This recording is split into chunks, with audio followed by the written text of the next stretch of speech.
वसमत शहरात विश्व हिंदू परिषद आयोजित 10 दिवसीय शिक्षा वर्गाचा आज अत्यंत उत्साहपूर्ण वातावरणात भव्य समारोप पार पडला। या समारोप सोहळ्यासाठी विविध जिल्हे व विभागातून आलेल्या मान्यवरांची उपस्थिती लाभली होती। संपूर्ण परिसर भगवामय वातावरणाने दुमदुमून गेला होता।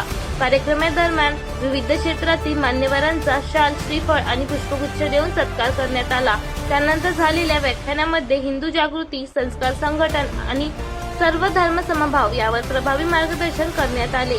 या 10 दिवसाच्या शिक्षा वर्गात जात-पात, मतभेद किंवा भेदभावाला कोणतेही स्थान नव्हते। भारतीय संस्कृतीनुसार समाज घडविण्याचे कार्य येथे झाले, असा संदेश वक्त्यांनी दिला।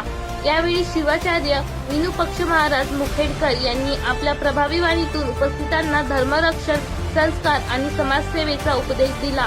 त्यांच्या विचारांनी उपस्थितांमध्ये नवचैतन्य निर्माण झाले। या भव्य कार्यक्रमासाठी हेमंतजी जांभेकर, योगेश्वर गरके, अनिरुद्ध पंडित, राम लोखंडे, शांताराम शिंदे, संतोष कुलकर्णी, डॉक्टर संदीप गोरे, गणेश काळे, सुभाष भोपळे यांच्यासह अनेक कार्यकर्त्यांनी मोठे आर्थिक, शारीरिक आणि संघटनात्मक परिश्रम घेत कार्यक्रम यशस्वी केला। हिंदू जागृती हीच राष्ट्रशक्ती असा संदेश देत समारोप सोहळ्याचा समारोप झाला। जय श्रीराम। आज वसमती ते देवगिरी प्रांत तथा विदर्भ प्रांताचे विश्व हिंदू परिषद 10 दिवसीय शिबिरामध्ये समारोप प्रसंगामध्ये आज दोन्ही भागातून बहुसंख्येने सर्व हिंदुत्ववादी विचाराची मुलं या ठिकाणी जमलेले आहेत।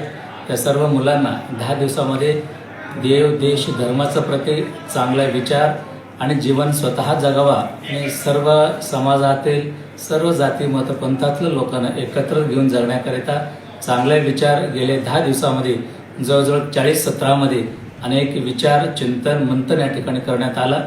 पुन्हा समारोपाच्या प्रसंगामधून या देवगिरी प्रांताने विदर्भ प्रांताचे सर्व साधक वृंदाने येणाऱ्या काळामध्ये या देव, देश, धर्माचा प्रति स्वतः जगून संपूर्ण समाजाला चांगल्या दिशेने घेऊन जाण्याकरिता स्वतः स्वयंसेवक होऊन चांगले काम करण्याकरिता, सेवा करण्याकरिता या ठिकाणी चांगले विचार देण्यात आला।